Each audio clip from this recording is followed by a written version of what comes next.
Para aquellas gentes de los primeros siglos de la era cristiana, habitantes del Imperio Romano, la servidumbre no era sino una condición social como otra cualquiera. Es así como estaba normalizada e interiorizada la figura del esclavo en la mirada social de la cristiandad desde la antigüedad.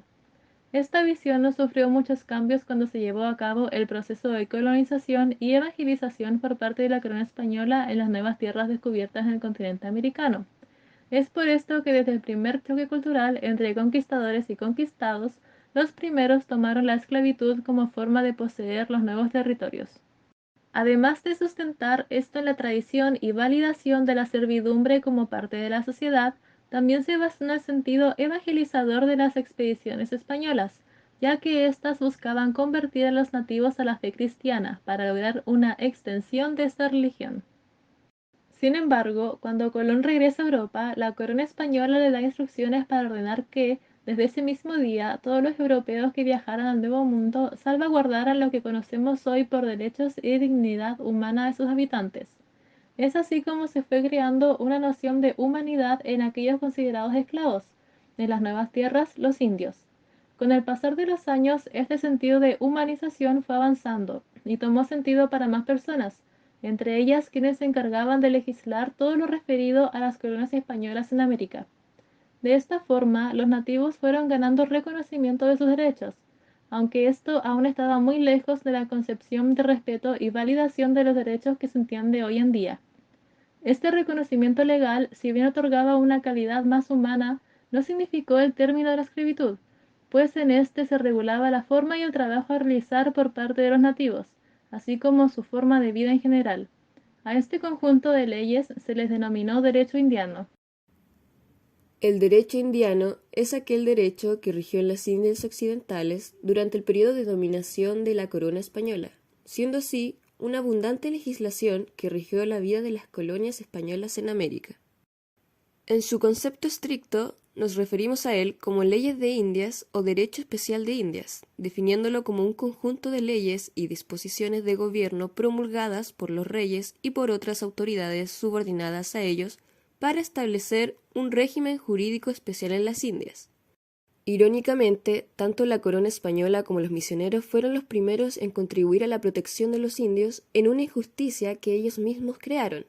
Pero esta nueva legislación, más que buscar una sociedad justa entre los españoles e indígenas, simplemente tenía como objetivo compensar las injusticias del mismo sistema impuesto.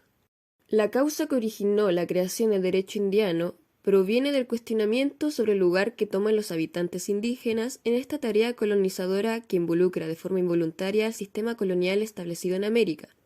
Esto dio lugar a dos problemáticas: la legitimidad de los títulos que justificaban la presencia española junto con todo lo que ello acarreaba y los derechos de los antiguos habitantes. Recordemos que los españoles llegan a América como conquistadores de una monarquía feudal influenciada por el catolicismo de forma imperante y con un sentido de vocación por parte de una labor divina, considerando así esta expedición una oportunidad para demostrar la grandeza de la cristiandad, sin dejar de lado la ambición de apropiación de riquezas y territorios. En este último sentido, es importante mencionar las dos primeras opciones legislativas que se promulgaron como tratados de la corona que apoyaban e instauraron la llegada de los españoles a las Indias Occidentales. La primera consistía en las llamadas capitulaciones, que eran especies de contratos que se celebraban entre el rey de España y los expedicionarios, mandados a colonizar las nuevas tierras, donde se pactaba la forma de distribuir estas y cómo se repartirían las riquezas entre el rey y los colonizadores. La segunda fueron las bulas papales, siendo estas el permiso que se le concedió a los reyes católicos por parte del Papa, permitiendo la soberanía de posesión sobre las islas y tierras firmes que se encontrasen navegando hacia Occidente, así como el derecho de evangelizar a los habitantes.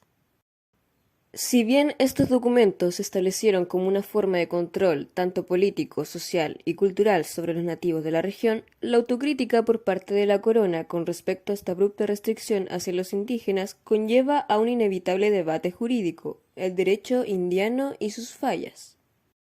Este derecho, que fue instaurado a finales del siglo XV, contenía una serie de reglas jurídicas que provenían principalmente de dos partes: las costumbres del territorio y los derechos subdivididos en el de las Indias, derecho castellano y el derecho indígena. Con respecto a la primera, la corona española no acabó con las costumbres indígenas, a excepción de aquellas que fueran contra el cristianismo, como ritos sangrientos, poligamia, incesto, o atentaran con los derechos políticos del rey, por lo que de cierta forma le permitía una libertad a los indígenas siempre y cuando no amenazaran el poder de control que establecían los colonizadores.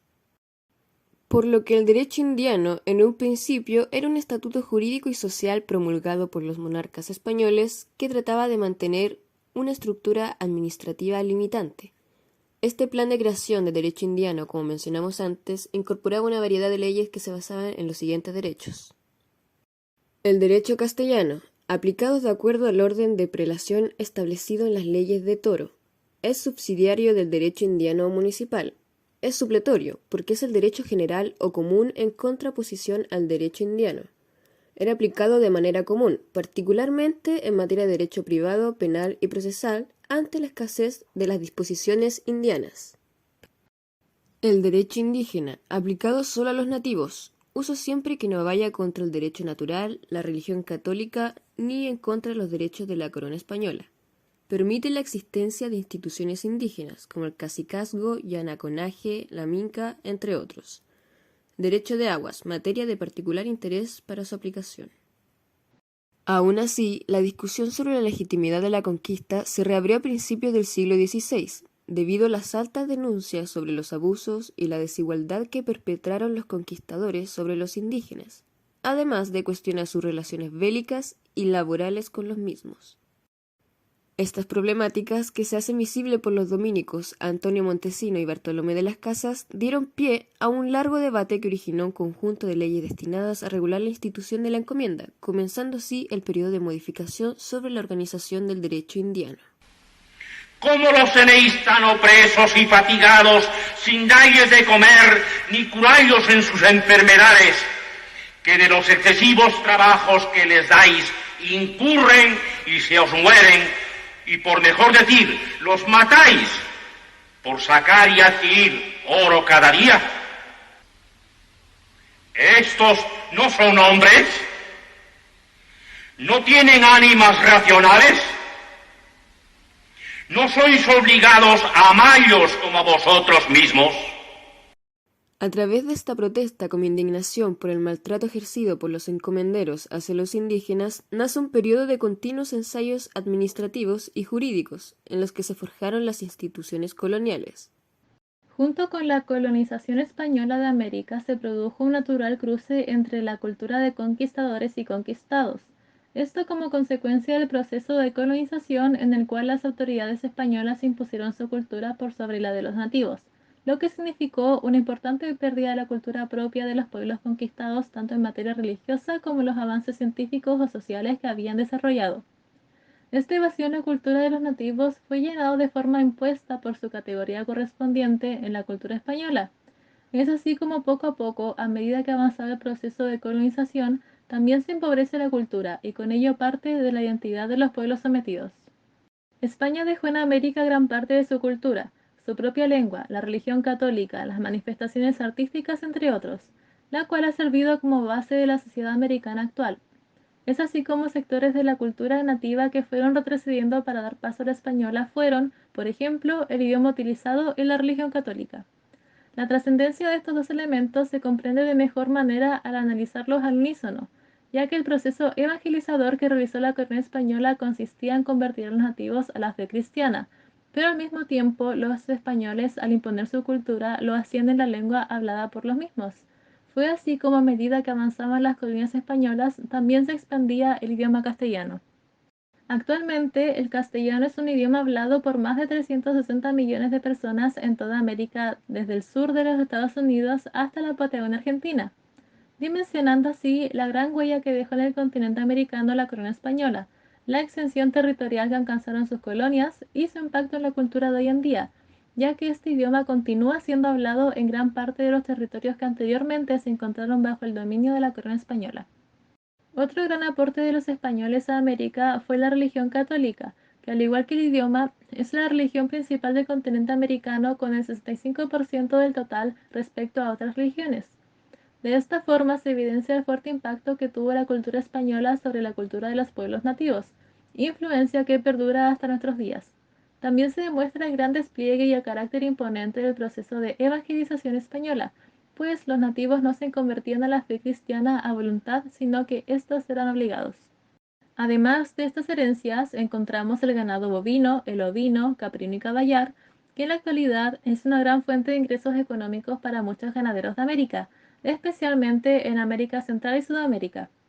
Los conquistadores españoles no solo trajeron al continente americano un nuevo idioma, una nueva religión ni un nuevo estilo de vida, sino que también trajeron consigo animales nunca antes vistos por los nativos americanos y los cuales perduran en estos territorios hasta el día de hoy, formando incluso parte importante de la economía de algunas naciones que anteriormente formaron parte de las colonias españolas. Todas estas actividades primarias y muchas más, incluyendo sus innovaciones técnicas, llegaron al Nuevo Mundo gracias a los españoles. Además de traer nuevas especies de animales, los españoles introdujeron nuevas técnicas de trabajo utilizadas en el desarrollo de actividades primarias, técnicas desconocidas para los nativos y que estos tuvieron que adoptar a la fuerza, ya que estos eran quienes realizaban aquellas actividades. Otro intercambio cultural entre ambas culturas se evidenció con las enfermedades traídas por los españoles, las cuales, al ser nuevas para los nativos, los afectaron de sobremanera en comparación a cómo éstas se manifestaban en los españoles. Los europeos trajeron una enorme carga de epidemias como la viruela, el sarampión y el tifus. Entre 1537 y 1546, una epidemia mató aproximadamente el 80% de los indios mexicanos, unos 800.000, siendo esta epidemia una muestra de la alta mortandad que provocaron estas enfermedades, y con ello otro ámbito en el cual los nativos americanos se vieron afectados por la llegada de la colonia española a América. A día de hoy, en los territorios de América que anteriormente fueron colonias españolas, se les vacuna a los recién nacidos contra el sarampión y la viruela, siendo así una consecuencia más de la llegada de los españoles al continente que perdura hasta nuestros días. Tras la colonización, había variedad racial. Convivían criollos, indígenas, mestizos, negros y mulatos. Esto se debe a que los españoles asentados en el continente americano comenzaron a cruzarse con nativos y o esclavos, ya sean esclavos nativos americanos o esclavos africanos, vínculos con los cuales se comenzaron a mezclar los rasgos físicos de una cultura con otra. Como resultado de esta mezcla de generación en generación, además de otros factores propios de cada nación, existen hoy en día ciertos rasgos físicos de las personas característicos a nivel general de cada nación americana de habla hispana, tales como tez morena y cabello oscuro, por ejemplo. Estas características generales se deben al anterior proceso de mestizaje ocurrido en las colonias españolas situadas en América. Este breve recorrido por la esclavitud en América nos presentó un panorama de lo que fue la conquista por España y cómo ésta se anexó a los territorios americanos a medida que tomaba posesión de ellos en nombre de la corona, basándose en la concesión papal, siempre considerando esta concesión una justificación para dominar los territorios y sus nativos.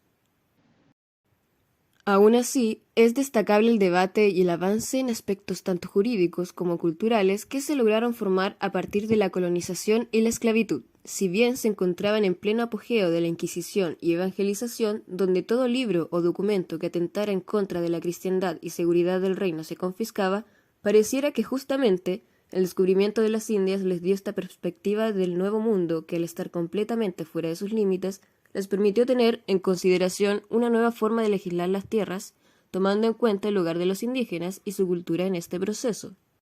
Aunque es verdad que siempre el intento estuvo centrado en la optimización del sistema en sí, más que en la humanización de la condición de los indios.